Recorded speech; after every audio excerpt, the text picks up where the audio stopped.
Hola, hola a todos y muy bienvenidos a un nuevo episodio de Historia en Podcast. Episodio ya 55 de esta sexta temporada o 145 del total del acumulativo de episodios de Historia en Podcast. Este proyecto de divulgación histórica totalmente gratuito y disponible todos sus episodios en todas partes del mundo. Así que muchísimas gracias por estar ahí después de 145 episodios, después de más de 3 años y medio, en donde hemos llevado la historia a un nuevo canal de divulgación, que es este espacio concreto y específico que ha creado, una comunidad a lo largo y a lo ancho de todo el mundo con el nombre de Historia en Podcast. Así que sean muy bienvenidos a este nuevo episodio en donde vamos a estar tratando un tema muy, pero muy solicitado y tantísimas veces pedidos por muchos de ustedes que son los verdaderos hacedores de Historia en Podcast. Siempre lo repito, por ahí si usted llega a este episodio por casualidad y es el primero que escucha, le cuento que estamos en esta sexta temporada del podcast, en donde ustedes a través de nuestro Instagram, Historia en Podcast, o a través de nuestra página historiaenpodcast.com.ar, nos pueden hacer llegar temas, solicitudes de temas, de qué quieren que hablemos.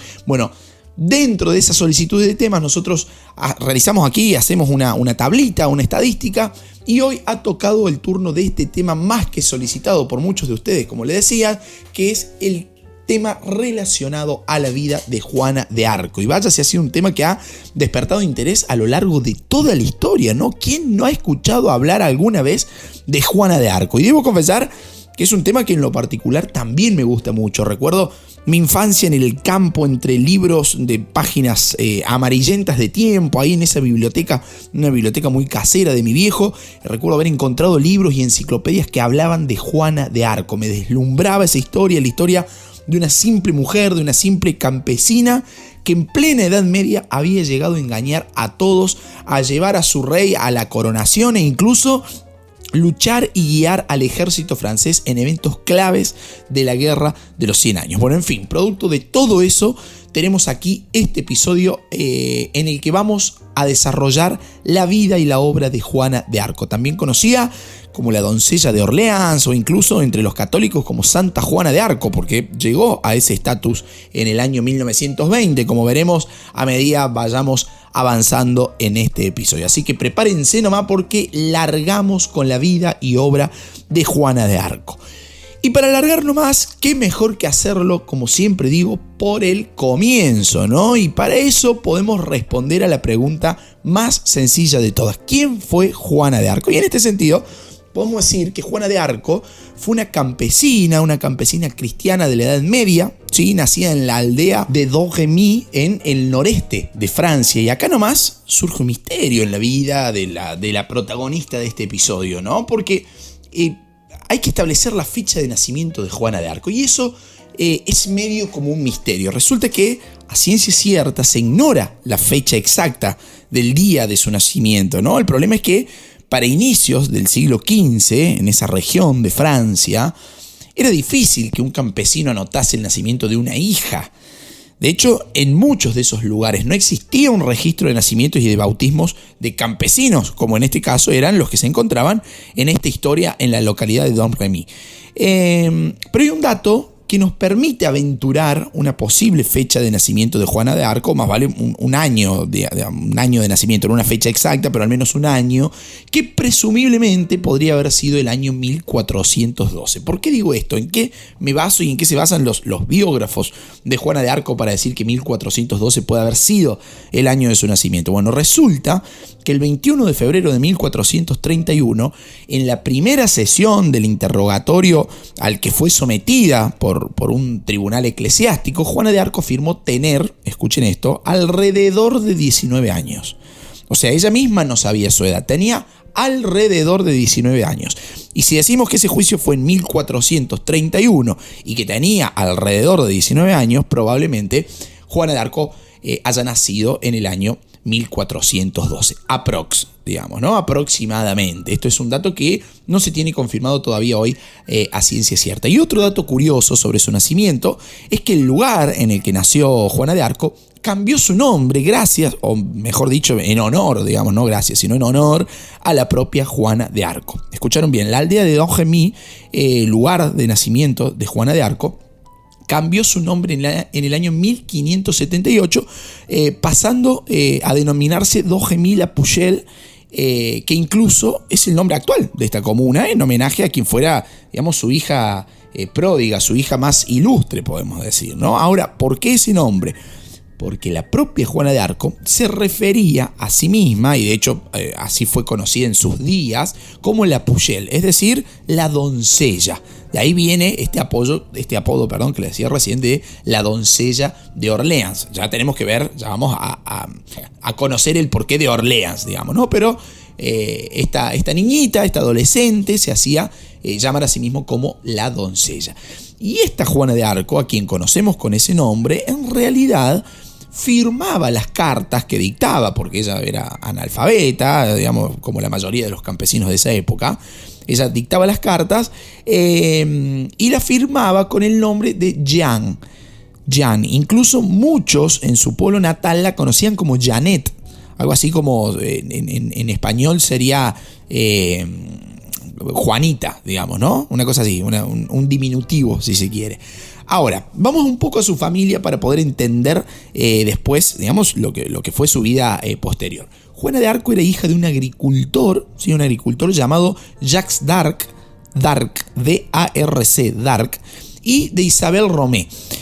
Interesante es la historia del padre, ¿no? Porque un tipo que aparentemente era propietario de tierras e incluso ocupaba cargos públicos en Domremy, aunque sin pertenecer a la nobleza, al menos en sus orígenes, ¿no? Porque ya veremos que esa situación cambió con el correr de los años. Es más, su apellido aparece escrito en varias fuentes de la época, fuentes diferentes, ¿no?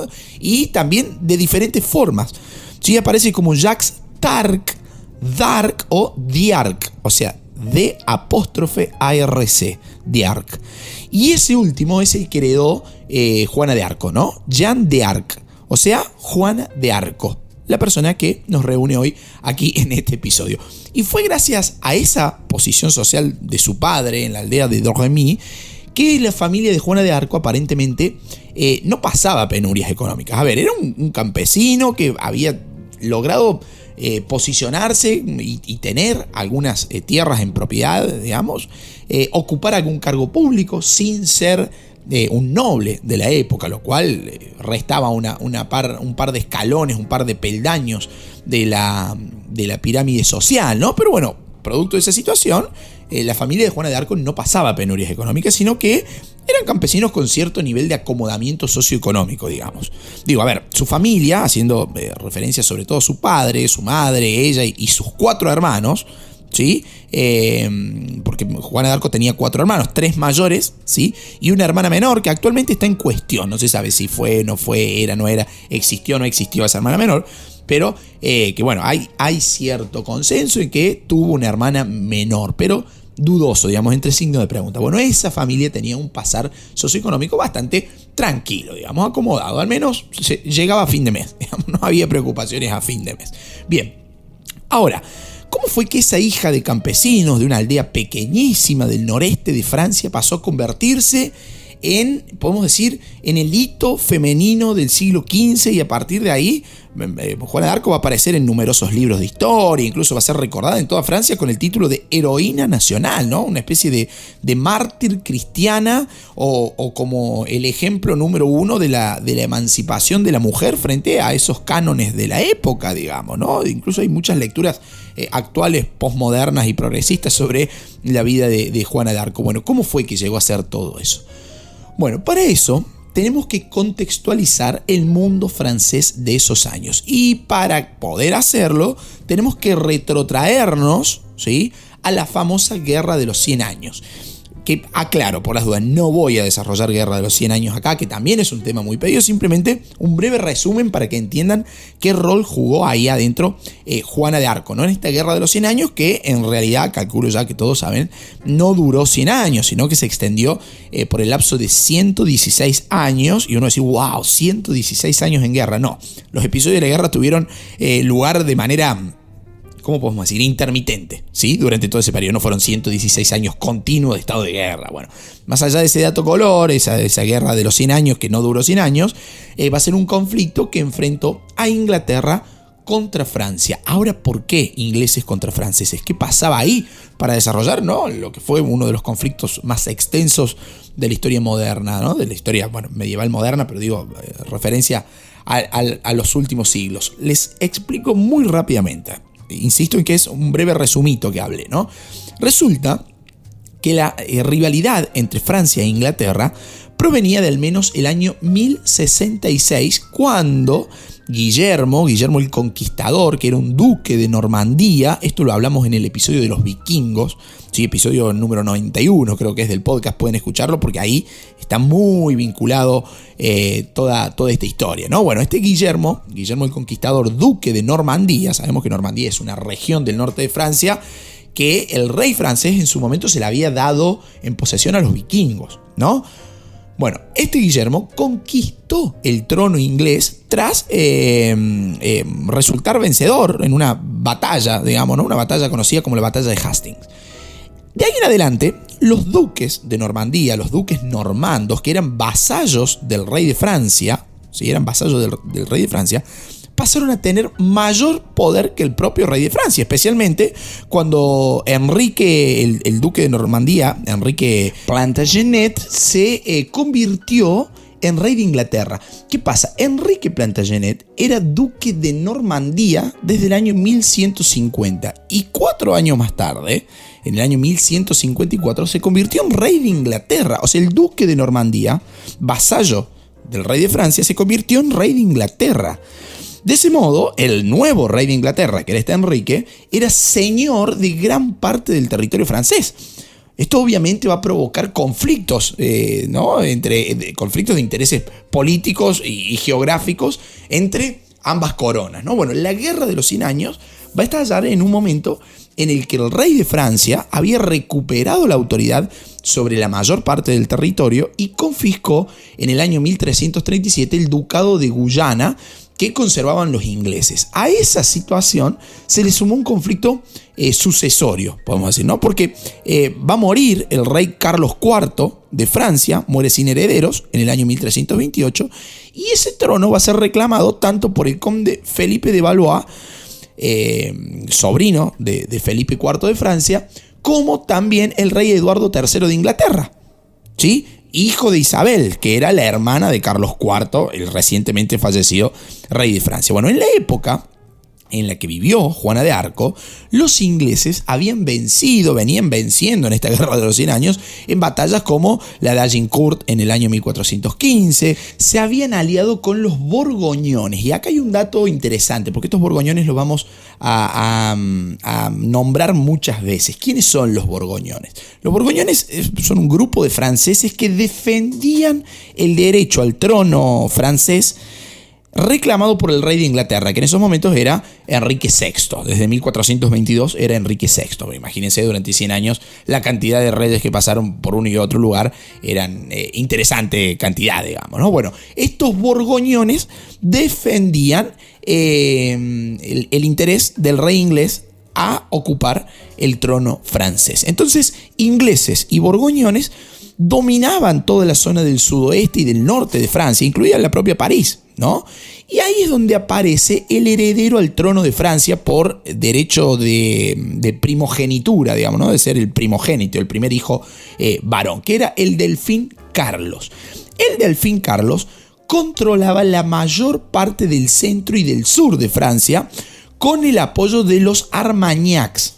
Los Armagnacs eran rivales de los borgoñones, pero su situación se veía muy comprometida, digamos, ¿no? Porque, bueno, venían desde el norte los borgoñones y los ingleses con todas las armas y ganando batallas súper interesantes. Entonces, bueno, muy delicada la situación del delfín Carlos y de los Armagnacs. Delfín Carlos, ténganlo, que le suenen las alarmas cada vez que hablamos de delfín Carlos, porque va a ser uno de los puntos más importantes de este episodio, digamos, ¿no? Y ahora, a lo mejor algún distraído dirá, ¿cómo? ¿Dijo delfín? ¿Quién es el delfín Carlos? ¿Qué onda? ¿Tenían una mascota ahí? Bueno, no, en realidad les cuento a quienes no sepan, porque no tienen ninguna obligación de saberlo, y yo sí me veo con la obligación de explicarlo, que el delfín, ¿sí?, fue un título nobiliario francés. ¿no? Un título nobiliario que va a ser usado casi de manera ininterrumpida desde 1350 hasta 1830 y quedó reservado, estaba reservado a los príncipes herederos al trono de Francia que fuesen hijos legítimos del monarca que estaba reinando. Entonces, cuando hablamos del delfín Carlos, era este tipo que tenía derechos de primogenitura y que podía convertirse, digamos, por línea sucesoria en el próximo rey de Francia, pero que los ingleses y los borgoñones no se lo permitían, digamos, no se lo estaban impidiendo. Bueno, ahí es donde va a entrar en escena finalmente Juana de Arco en el año 1429 y va a ser uno de los eventos decisivos que va a permitir, volcar la balanza para el lado del delfín Carlos. Pero ya vamos a ver cómo, ya vamos a llegar a ese punto, no desesperen. Bueno, esta guerra de los 100 años finalmente concluyó en el año 1453 con la retirada de los ingleses de Francia, salvo de la zona de Calais, dejando devastada a buena parte del territorio francés, ¿no? Y ahí una de las encargadas de pagar los platos rotos fue justamente la nobleza feudal francesa, que quedó, después del conflicto de más de un siglo, seriamente debilitada, ¿no? Tanto es así que después de la Guerra de los 100 años se dice que inició el proceso de formación del Estado moderno tanto en Francia como en Inglaterra, ¿no? Ahora, les decía, ¿cómo es que entra Juana de Arco en toda esta historia? Bueno, aparentemente esta niñita de apenas 13 años para el momento, y según su propia declaración en el juicio posterior al que fue sometida, había escuchado la voz y el llamado de Dios estando en la casa de sus padres, más precisamente en el jardín de la casa de su padre. Ahí se presentó esta voz que, según su propio decir, provenía del costado de la iglesia y no venía sola, sino que era acompañada por una potente luz. Sus dichos, ¿sí?, los dichos de Juana de Arco, reflejaron que primero la invadió el miedo, ¿sí? Primero, imagínate, una niñita de 13 años dijo, no, ¿qué es esto?, ¿no? Pero que poco después comprendió, según su criterio, que era la voz de un ángel que había sido enviado por Dios. Y no solo eso, sino que la propia Juana de Arco estableció que era la voz del arcángel Miguel, ¿no? Anda a chequearlo, ¿sabes a dónde, no? ¿Cómo conocía la voz del arcángel Miguel? Imagínate, te suena una voz y no, esta es la del arcángel Miguel. La base de datos de voces que tenía Juana de Arco en su cabeza era como medio interesante, ¿no? Bueno, este es un dato que quedó ahí medio suelto en la historia, pero bueno, así dicen sus declaraciones, ¿no? Incluso aseguró que el propio arcángel se le apareció posteriormente de manera física, ¿no? Y pudo verlo. Y ustedes dirán, bueno, un montón, digamos, querida Juanita, todo bien con Juanita, pero es un montón. Pero les digo que no se apuren a sacar conclusiones porque todavía hay muchísimo más. Porque no solo identificó al arcángel Miguel, sino que también aseguró que se le habían presentado o aparecido otras dos figuras del santoral católico sumamente veneradas en esos momentos por el catolicismo de la época, que eran Catalina de Alejandría y Santa Margarita de Antioquía. Sí, y en este punto, quienes vienen siguiendo el relato al pie de la letra dirán, ¿qué tiene que ver la Guerra de los 100 años y Juana de Arco? A ver cómo ubicamos, cómo pegamos estas dos partes. Bueno, acá es donde se pone más interesante la historia, porque según la propia Juana de Arco, las voces y estas sucesivas apariciones que se fueron reiterando en el lapso de 3 años, le insistían en marchar al centro de Francia. Recordemos que su aldea estaba, y está todavía al día de hoy, ubicada en el noreste de Francia. Bueno, las voces le decían, anda al centro de Francia, colabora, ayuda con una tarea que es clave. ¿Cuál era esa tarea? Levantar el asedio de la ciudad de Orleans, una ciudad que estaba sitiada desde octubre del año 1428. Y esas voces no solo le pedían que fuera a ayudar a dar una mano en levantar este asedio de la ciudad de Orleans, sino que si lo conseguía le permitiría a Carlos, al delfín Carlos, llegar a ser coronado como rey de Francia. Bueno, ¿no? Entonces, fíjense, acá hay muchísimas conclusiones para sacar, digamos. Yo dejé ahí un par de anotaciones para el último de este episodio, pero fíjense el rol clave que juega la religión en las ideologías de la época, en la forma de ver el mundo, ¿sí? Porque Juana de Arco va a ser tratada posteriormente, digo, ¿no? Post-mortem, se puede decir, con diferentes diagnósticos, ¿no?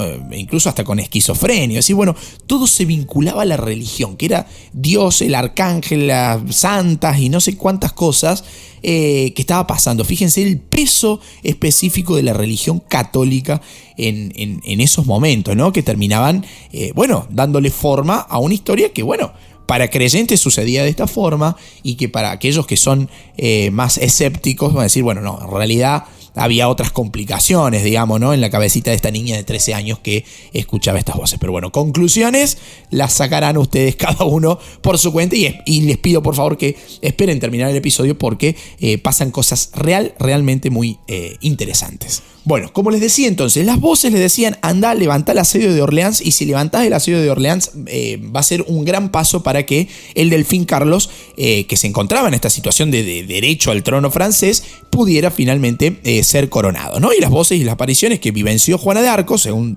sus propias declaraciones, iban en ese sentido, levantar el sitio de Orleans y permitir que el delfín Carlos fuera coronado. Un punto clave en su historia va a ser una incursión militar, porque, imaginen esto, ¿cómo es que una niñita de 15, 16 años para ese momento termine volcando la balanza para uno u otro lado, digamos, ¿no? Primero una niña, una adolescente, una joven, según los criterios de esa época, va a terminar convenciendo a toda la sociedad francesa de que lo que está haciendo es correcto. ¿Cómo es que eso pasó? ¿Cómo es que se mete? ¿Cuál fue el primer paso que da Juana de Arco en esta historia y llega a tener ese círculo de influencia? Un punto clave va a ser esta incursión militar que les decía, que en la cual, los borgoñones hicieron sobre una ciudad que se llama Vaucouleurs. En Vaucouleurs, los borgoñones van a hacer una incursión militar en el año 1428. Y tanto los habitantes de la aldea natal de Juana de Arco, que se llamaban, como ya hemos dicho, Domremy, como así también los de Vaucouleurs, eran defensores del delfín Carlos. Entonces, los borgoñones atacan Vaucouleurs, y si bien la aldea pudo ser defendida, otras aldeas vecinas, ¿no? Como la propia Domremy, fueron directamente destruidas por los ingleses. ¿Qué pasó con Juana de Arco ahí y su familia? Le destruyeron la aldea con este asedio militar, digamos, de los borgoñones sobre la ciudad de Vaucouleurs, vecina a Domremy. La familia de Juana de Arco y la propia Juana de Arco van a tener que armarse las maletas, armarse las valijitas y partir. Salieron. Lograron huir, pero aparentemente este hecho fue clave en la vida de Juana de Arco. Ahí va a ser en donde va a encontrar la motivación necesaria para darle bolilla, ¿no? Para prestarle atención a esas voces que hacía 3 años le venían hablando de manera ininterrumpida, ¿no? ¿Qué hizo la niña, la adolescente Juana de Arco? Se entrevistó con el capitán Robert de Brodicourt en la ciudad de Vaucouleurs. ¿Sí? 12 de febrero del año 1429, golpea una puerta, se entrevista en Vaucouleurs con Robert de Brodicourt para pedirle fondos, no solamente fondos, sino también hombres, suministros, para llegar con seguridad, podemos decir, para llegar tranquilos a una zona, a un castillo, que era el castillo de Chinon, ¿no? Una ciudad, una fortaleza cercana a Orleans. Y acá pasa algo increíble, digamos. No se crea en lo que Juana manifestaba que le estaba pasando. Ella usó ese recurso de una manera totalmente magistral. Resulta que Juana le va a informar al capitán Brodicourt que textualmente esto, ¿no? Que las armas del delfín habían sufrido un gran revés cerca de Orleans. O sea, sepan ustedes que ella en esos momentos no tenía forma de saber lo que le había pasado al delfín y a las armas del delfín, es decir, al ejército del delfín Carlos, cerca de Orleans. No sabía qué había pasado, pero se le vino eso a la cabeza, según ella, dictada por esta voz que le hablaba constantemente, y le dijo, decile a Robert de Brodicourt que el delfín Carlos perdió, tuvo una derrota durísima cerca de Orleans. Brodicourt, muy poco inclinado a creerle a Juana de Arco, se va a negar, obviamente. Le dice, no, salí de acá, ¿quién sos vos? ¿Por qué me venís a hablar de esta forma? Y qué sé yo, que podemos pensar acá en el rol del padre de Juana de Arco, ¿no? Un tipo que tenía posesiones, acceso a cargos públicos. Bueno, muy probablemente eso haya sido un trampolín que le permitió a Juana de Arco saltar y pedir esta entrevista, digamos, ¿no? Con este capitán francés. Bueno, la cuestión es que este capitán francés, Baudricourt, se negó a entregarle lo que Juana de Arco le estaba pidiendo. Sin embargo, escuchen esto porque acá está lo increíble, digamos, ¿no? Se crea o no se crea, digo. Unos días más tarde, Baudricourt va a recibir por canales oficiales, digamos, ¿no? La noticia de la durísima derrota que las armas del Delfín habían tenido en la batalla de los Arenques. Fíjense que Juana de Arco lo había predicho, digamos, ¿no? Se lo había adelantado sin saberlo, no tenía forma de saberlo en esos momentos. Una niña de 16 años aparte, ¿no? Entonces Baudricourt dijo, wow, acá pasa algo, ¿no? Esta chica tiene razón. ¿Cómo puede ser que lo haya sabido antes que yo por los canales oficiales? Esta chica está iluminada. Entonces, digamos, acá los argentinos diríamos, elijo creer, ¿no? Dijo Baudricourt. Bueno, ¿qué pasó ahí entonces? Mandó a llamar a Juana de Arco, le entregó lo que pedía y la animó, le dijo, che, dale, le pegó un par de palmeaditas en la espalda, le dijo, dale, apúrate, anda hacia el castillo de Chinon, hacia la ciudad de Chinon, para unir las fuerzas que vos llevas con las fuerzas que le quedaban al derrotado Delfín Carlos, ¿no? Así, Juana de Arco consiguió lo que buscaba, usando ese recurso, ¿no? De las voces que le dictaban. Increíble esto, digamos, ¿no? Fue fuertemente equipada, abandonó la ciudad de Vaucouleurs con el ejército que se le puso a su disposición el día 23 de febrero de 1429. El 12 de febrero se había entrevistado con Baudricourt. Bueno, el 23 de febrero ya estaba saliendo de Vaucouleurs rumbo a Chinon, ¿no? En una marcha que iba a tener una importancia clave, no solo en la historia de Juana de Arco, sino en la propia Guerra de los 100 Años, como ya vamos a ver. Ahora, Juana de Arco estaba preocupada y las voces le decían que estuviera preocupada y que fuera a dar una mano en la ciudad de Orleans. Ahora, ¿qué tan importante era Orleans para Francia y para Inglaterra? Obviamente que la estaba asediando también. Bueno, Orleans en esos momentos era una ciudad estratégicamente ubicada a tal punto que si llegaba a caer en manos inglesas, muy probablemente terminaran ganando la guerra y venciendo a los franceses que se hallaban fieles, digamos, al Delfín Carlos, ¿no? Por eso Juana, siguiendo las voces del Arcángel Miguel, de la Santa Catalina, de Santa Margarita y qué sé yo cuánta gente, decidió entrevistarse con Robert de Baudricourt para pedirle esa pequeña escolta, digamos, ¿no? Un pequeño ejército para viajar al castillo de Chinon para dar una mano, digamos, ¿no? Ahora, ¿saben para qué quería viajar hasta este castillo, la propia Juana de Arco, este castillo de Chinon? Bueno, nada más y nada menos que para entrevistarse con el Delfín Carlos. Fíjense qué fuerte, ¿no? El tipo que era el protagonista de la guerra en esos momentos. Y para convencerlo de que esas voces divinas que venía escuchando repetidamente desde hacía ya un tiempo, la habían enviado para ayudarlo a levantar el asedio y también para ayudarlo a convertirse en rey de Francia. Ella le quería decir eso personalmente al Delfín Carlos, ¿no? Y para colmo, en esa época circulaban muchas profecías. Y una de ellas decía que una joven o quizás una virgen iba a llegar para salvar el reino de Francia. Y ¡plum! Aparece Juana de Arco. Eso fue clave porque gracias a esas creencias populares y también gracias a su propia insistencia, digamos, ¿no? Porque fue muy insistente Juana de Arco, Juana logró su objetivo y vestida de hombre, cruzó el territorio, un territorio que estaba en manos inglesas, acompañada por su pequeña hueste de hombres, para llegar finalmente al castillo de Chinon a finales de febrero del año 1429. Y esta muchacha llegó, como dice un viejo cantautor folclórico argentino, Horacio Guaraní, ¿no? Llegó como agüita fresca. Llegó como agüita fresca para la destruida moral francesa sobre Orleans, ¿no? La chica se va a entrevistar con Carlos, va a lograr esa audiencia, se va a entrevistar con el Delfín Carlos y le va a pedir poder enfrentarse militarmente a los ingleses. E incluso le dijo que las voces que ella oía le habían dicho que Carlos iba a ser coronado rey. Pero no solamente que iba a ser coronado rey, sino que iba a ser coronado como rey de Francia en Reims, ¿sí? La ciudad en la que tradicionalmente se consagraban los reyes de Francia, pero que en ese momento estaba en manos de los borgoñones. Entonces vos imagínate, de repente cae una nena, una adolescente de esos momentos, que venía de tener una profecía así como muy fuerte, que dejó deslumbrado a Baudricourt en su momento, y que ahora se entrevista con el heredero al trono de Francia, que está peleando con los ingleses, y le dice: vos vas a ser coronado rey. Y no solamente eso, sino que vas a ser coronado rey en la ciudad tradicional en la que se consagran los reyes franceses, que es la ciudad de Reims, que estaba en manos del enemigo. Entonces, Carlos, en primera instancia, el delfín Carlos, no confió en Juana de Arco, así como de buenas a primera, sino que hizo llamar a un conjunto de teólogos, de sacerdotes y de otras personalidades religiosas para que la examinaran. Y de ahí, después de esa examinación, garantizar a ver si esta chica era una buena cristiana o no era una buena cristiana. Y recién después de contestado eso, vas a saber cómo lo habrán hecho, ¿no? Vas a saber cómo habrán hecho constatar que Juana de Arco era una buena cristiana. Recién ahí, Carlos decide confiar en Juana de Arco.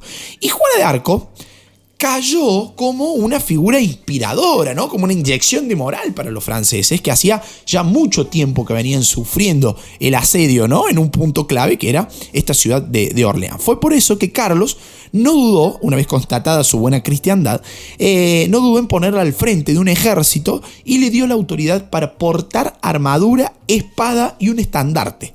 Eso era, digamos, un reconocimiento enorme para una niña, para una adolescente en esos momentos, ¿no? Un estandarte que tenía grabados los nombres de Jesús y María. Fíjese qué fuerte nuevamente la importancia de la religión ahí. Así que hacia Orleans partió Juana de Arco después de haberse entrevistado con el delfín Carlos en el castillo de Chinon. Parte hacia Orleans con tropas, con provisiones para los asediados, logró penetrar la ciudad y durante los días posteriores a su llegada se llevaron a cabo grandes ataques contra los ingleses que estaban en los alrededores de la ciudad, hasta que al 9º día los ingleses finalmente se retiraron y dejaron en paz a Orleans.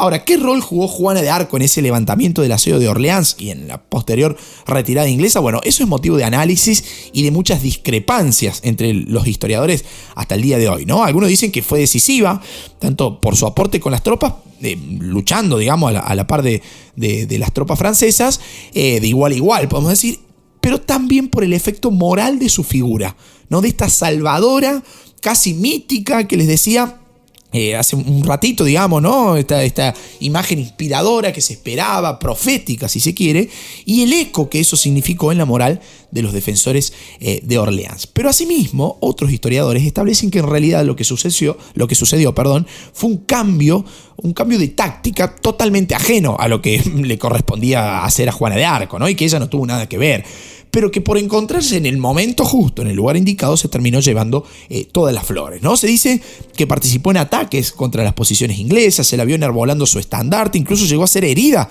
en el campo de batalla, fue herida en el hombro por una flecha inglesa, ¿no? De cualquier manera, de cualquier forma que haya sucedido esto, estar ahí justo en ese momento, significar en base a profecías una especie de enviada celestial y encima el excelente resultado obtenido, llevaron a que se la conociera también como la doncella de Orleans, esto que les decía al inicio del episodio, ¿no? Y los franceses se súper envalentonaron con esta victoria en Orleans. Los tipos dijeron: dale, vamos por todo, ¿no? Acá vamos al ataque, mientras no nos toque Argentina en la final, vamos para adelante, ¿no? No, mentira, chistecito futbolero nomás, hablando en serio.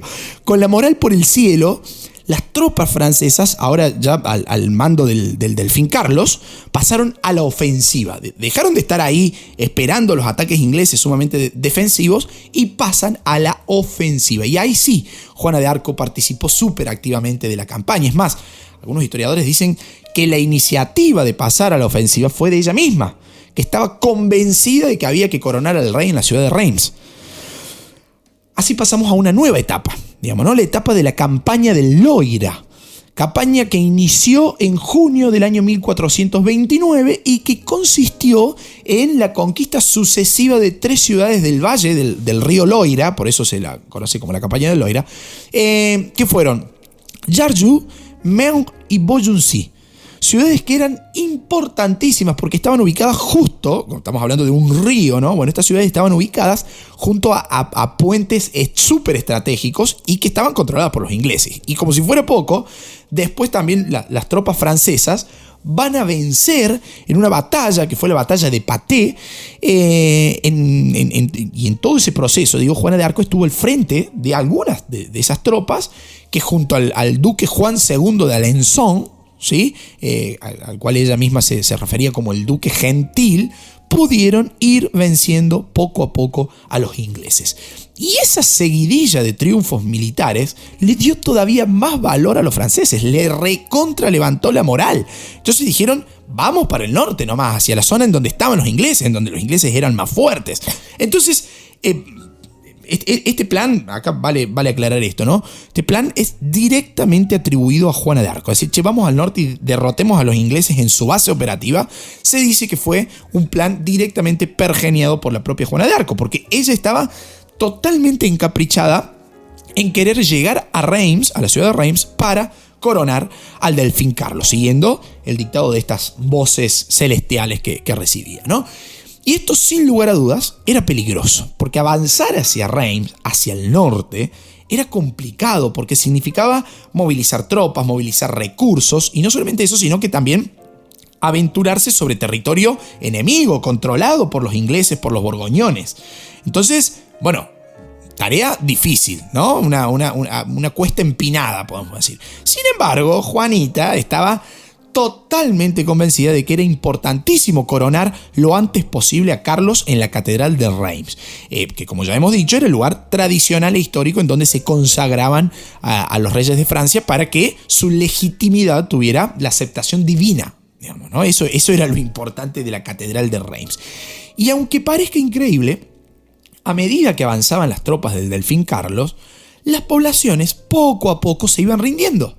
Muchos historiadores dicen que la sola mención del nombre de Juana de Arco, ¿sí?, era uno de los condicionantes para que los enemigos se rindieran. Directamente le temían, ¿sí? Era como la carta de presentación. Mira que conmigo la tengo a Juana de Arco. No, entonces medio como que agachamos la mirada. Estamos hablando de poblaciones muy pequeñas en la campaña francesa, digamos, ¿no? En el campo francés. Entonces, bueno, lugares en donde también la fe católica y este fervor creyente tenían un ahínco muy fuerte, digamos, ¿no? Estaban muy bien cimentados. Entonces de repente así, viene ahí una chica que habla con Dios, con los ángeles, los arcángeles, los santos y qué sé yo qué, y de repente vienen ganando desde que ella apareció en la escena.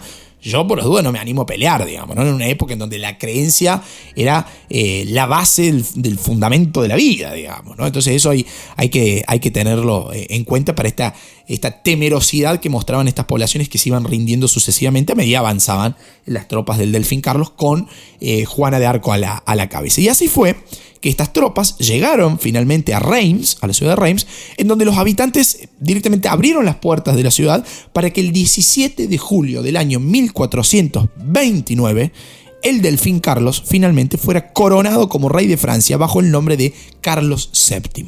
¿Saben quién acompañó la ceremonia? Obviamente la propia Juana de Arco, la heroína de todo este lío, la doncella de Orleans, la niña nacida en esta aldea de Don Remy y que por inspiración divina logró dos cosas súper importantes. Primero, guiar a la victoria del ejército francés, y segundo, hacer coronar al propio Carlos en el sitio histórico de consagración de los reyes franceses, digamos, ¿no? La catedral de Reims, que hasta el momento había estado, digamos, un punto no menor, había estado en manos enemigas. Una verdadera locura. Ahora, listo, logrado el objetivo. ¿Qué pasó después de Reims? Bueno, coronado Carlos, ¿se termina la historia de Juana de Arco? No. Para nada, va a venir una de las partes más duras de su historia y quizás la que la hizo más famosa incluso que sus propias visiones, ¿no? Les cuento. Resulta que después de lo que fue y significó la coronación en la ciudad de Reims, Carlos, ahora ya como rey de Francia y bajo el nombre, como les decía recién, de Carlos VII, comenzó a negociar una tregua con los borgoñones. Esa tregua, una tregua de 2 semanas, le permitió a los borgoñones reforzarse y rearmarse, sobre todo haciendo foco en la defensa de París, porque el ataque hacia la ciudad de París con Carlos VII a la cabeza y su ejército era inminente. Entonces, si a Carlos le llegaba a salir bien ese intento de recuperar la capital, hubiera sido un giro decisivo en la historia de la guerra. Pero el asalto, llevado a cabo sobre París el 8 de septiembre de 1429, fue un verdadero desastre. Más de 1000 bajas en los ejércitos de Carlos VII y una Juana de Arco que, más allá de su valor y su arrojo en el campo de batalla, terminó siendo herida en una pierna por un dardo de ballesta, ¿no? Lo cual, obviamente, imagínense ustedes, la dificultó también su accionar, ¿no? Entonces, bueno, parece que tan divina no era la cosa porque ya venía de un flechazo en el hombro, ahora un flechazo en la gamba. Bueno, era como medio difícil seguir combatiendo, ¿no? Y en ese contexto iba a llegar finalmente el año 1430, el trágico año de 1430 para la historia y para la vida de la propia Juana de Arco. ¿Qué pasó en ese año? ¿Qué le sucedió a Juana? Bueno, resulta que en mayo de ese año, mayo de 1430, Juana de Arco decidió dirigir una campaña, una tropa, digamos, ¿no? Una campaña militar, digo, hacia la ciudad de Compiègne. Ciudad de Compiègne que estaba sufriendo un asedio por parte de los borgoñones. Y en ese mes de mayo, más precisamente el 23 de mayo de 1430, la tropa de Juana de Arco va a caer en una emboscada. Y la propia Juana de Arco va a ser capturada por los borgoñones, que no tuvieron mejor idea, en revancha por las acciones que había desarrollado anteriormente la doncella de Orleans, no tuvieron mejor idea que entregarla a sus aliados ingleses a cambio, obviamente, porque no eran sonsos, de una considerable suma de dinero. Nada de actuar gratis en esto, ¿no? Es decir, mira, yo tengo a Juana de Arco, yo tengo la responsable de que nosotros estemos perdiendo en Francia. ¿La querés? Le van a decir los borgoñones a los ingleses, te la doy. Pero a cambio, ¿qué hay? Digamos, ¿no? Bueno, a cambio de una cifra enorme de dinero, se la entregan a los ingleses. Ahora, ¿qué hicieron los ingleses? Pagaron primero a los borgoñones, se llevaron a Juana de Arco, a su archienemiga para esas alturas, ¿no? Incluso más odiada que el propio Carlos VII para los ingleses. Y después decidieron ponerla presa en el castillo de Rouen. ¿Por qué en Rouen? Porque ahí se encontraba la sede del gobierno inglés en Francia. Entonces hacia allá marchó prisionera Juana de Arco, prisionera de sus enemigos, de los ingleses. Bueno, ¿qué hicieron después de esto los ingleses? Dijeron, esta mina no está bien claramente. Dice que habla con Dios, con los ángeles, con los santos y qué sé yo cuánta cosa. O está loca o está endemoniada, van a decir los ingleses. Entonces, no tuvieron mejor idea que someterla a un juicio eclesiástico. Un juicio que va a ser presidido por el obispo de Beauvois, ¿sí? Que se llamaba Pierre Couchon, que pertenecía a la facción de los borgoñones y era un enemigo declarado, obviamente, del rey Carlos VII. Entonces ahí Juana de Arco va a ser sometida a examinaciones y por más que fuera un juicio eclesiástico, la van a mantener encerrada en una celda secular, ¿no? En una celda común, civil, en una de las torres del castillo de Rouen. Ahí soportó hostigamientos, examinaciones, interrogatorios que eran interminables, súper rigurosos, en los que le llegaron a participar, digamos, en esos interrogatorios, más de 120 acusadores y testigos. Fíjense lo fuerte, ¿no? Ahora, ¿de qué se le acusaba a esta mujer? A esta adolescente de 19 años. ¿De qué se la estaba acusando? Bueno, se la acusaba de hechicería, primero, de vestir ropas masculinas, de hereje y que por más que ella buscara, al decir de sus acusadores, esconderse detrás de una aparente piedad católica, ellos estaban empecinados en demostrar que era eso, era una hereje. Obviamente, el principal enojo de los ingleses hacia Juana de Arco estaba relacionado con que esta joven se había convertido en una figura trascendental de la historia de la guerra, ¿no? Del conflicto que enfrentaba ingleses y franceses desde hacía más de un siglo y que, como si eso fuera poco, esta joven había dotado de una inspiración increíble a los franceses que llevó incluso a coronar a Carlos VII como rey de Francia. Entonces, no importaba qué tan inocente o culpable se encontrara Juana de Arco, ¿no? Lo importante era quitarla del medio, sacarla, desprestigiarla y, obviamente, eliminarla con todo lo que esa palabra significa, digamos, ¿no? Con todo lo fuerte que puede significar. Bueno, ese juicio hacia Juana de Arco se extendió entre enero y mayo del año 1431 y gran parte de lo que sabemos actualmente sobre la vida, obra, creencias religiosas e incluso sobre el trágico final de la vida de Juana de Arco, lo sabemos por las cartas y por las actas de ese juicio.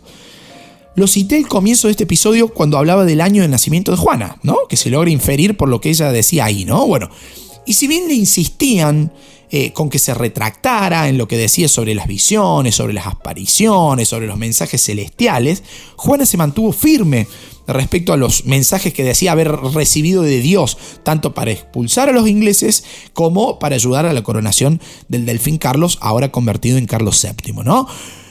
Pero en una de sus últimas sesiones, Juana se retractó y dijo que eran mentiras lo de las apariciones, que todo era una ficción, tanto las apariciones del arcángel Miguel como las de Santa Catalina y Santa Margarita de Antioquía.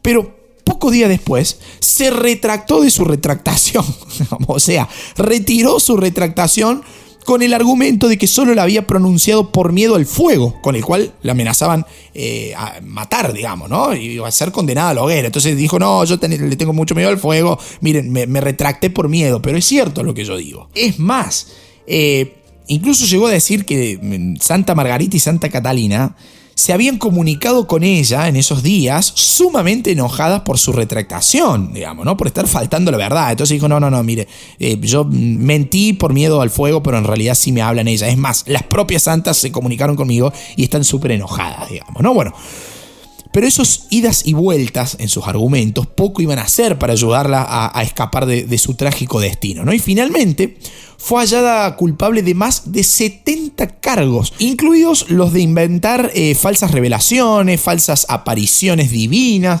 de vestir como hombre, de blasfemar y fundamentalmente de hereje. Y no solo eso, sino que además, por haber negado su retractación, se convirtió, según el criterio del tribunal en esos momentos, en reincidente, o sea, mintió 2 veces, lo cual agravó todavía más su situación. ¿Cuál fue la pena por todos esos cargos por los cuales había sido juzgada? La pena máxima. La pena máxima para la herejía de esos años, que era la muerte en la hoguera. Y después de la sentencia, dijimos que era un juicio eclesiástico, va a ser entregada al brazo secular de los ingleses, es decir, a la política inglesa. La iglesia ahí no ejecutaba la pena, digamos, sino que se le entregaba al brazo secular. Y la ejecución se terminó llevando a cabo en la famosa plaza del Mercado Viejo de la ciudad de Rouen, 30 de mayo de 1431, cuando Juana apenas tenía 19 años de edad. Posteriormente de sufrir, de ser quemada en la hoguera, sus cenizas fueron arrojadas al río Sena. Recién 20 años después, su madre inició un proceso de revisión del juicio. O sea, 20 años después de su muerte, su mamá dijo, no, vamos a revisar este juicio, y logró que el juicio fuera anulado porque se encontraron fallas en su procedimiento. Pero claro, 20 años tarde, digamos, ¿no? Era el año 1456, la guerra de los 100 años ya había terminado, los ingleses se habían retirado de Francia, ¿sí? O sea que ya no había mucho por hacer. Simplemente rescatar, si se quiere, del olvido la figura de Juana de Arco y reivindicarla, ¿no? Pero justamente eso va a ser lo que va a suceder con la figura de Juana de Arco después de su muerte, ¿no? No hizo más que engrandecerse su figura, se convirtió en un símbolo nacional francés. A partir del siglo XIX, sobre todo, empezó a ser representada en obras literarias, en obras teatrales, en pinturas. Con el paso de los años, su historia también llegó al cine y así se mundializó su hazaña, digamos, ¿no? La hazaña de romper los cánones a una corta edad, siendo mujer a finales de la Edad Media Europea, ¿no? Recién en el año 1920, como hemos dicho al inicio de este episodio, la Iglesia Católica la rescató del baúl de los recuerdos y fue canonizada a instancias del Papa de esos momentos, que era Benedicto XV. Pero Juana de Arco ya había pasado a la historia. Ahora, ustedes pueden preguntarse en este punto, ¿qué onda con sus visiones? ¿No? Esto que les decía recién, o hace un ratito al menos. Sus voces, todas estas revelaciones divinas que según ella recibía. ¿Qué pasa con eso? Bueno, eso es todavía al día de hoy objeto de controversias. Todas estas cosas, las voces que según ella escuchaba, las visiones, las revelaciones, fueron motivo de diversas explicaciones, desde una condición médica,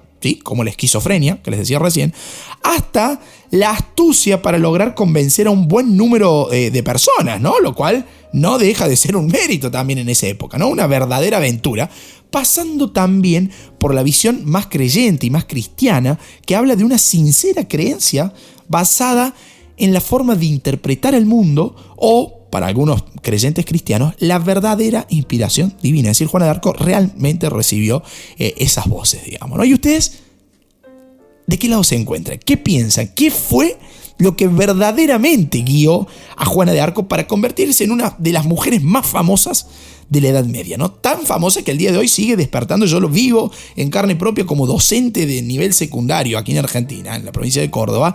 La cantidad de chicos que preguntan sobre la vida y la obra de Juana de Arco cuando hablamos de Edad Media. Entonces digo, wow, cuánto queda ahí de este halo de misterio, digamos, ¿no? Y de dudas en torno a una de las mujeres más famosas de la Edad Media europea. Por favor, les pido, háganmelo saber en los comentarios de este episodio. No solamente qué les pareció, sino también de qué lado se encuentran. ¿Qué fue lo que en realidad, para ustedes, según su criterio, les sucedió a Juana de Arco? Queridos amigos, hasta aquí el episodio de hoy. Gracias por estar ahí nuevamente. Los invito a colaborar económicamente con el canal. El sustento de Historia en Podcast lo pueden hacer a través de PayPal desde cualquier parte del mundo o desde Argentina a través de cafecito.app. En la descripción de este episodio encuentran un link que los redirige a nuestra página web y ahí encuentran el acceso a Cafecito y a PayPal. También pueden comprar nuestros libros, visitar nuestro Instagram, ponerse en contacto, agradecernos, no sé, pedir temas, lo que quieran, mientras ayuden a divulgar la historia, porque ustedes también ayudan a divulgar la historia escuchando estos episodios, convirtiéndonos en el podcast de historia más escuchado de toda Latinoamérica de manera genuina, gratuita y totalmente independiente. La verdad es que para mí es un orgullo enorme. Queridos amigos, hasta aquí el episodio de hoy. Espero que haya sido de su agrado, espero haber estado a la altura y, como siempre digo, nos encontraremos cuando la historia nos vuelva a reunir. Chao, muchas gracias.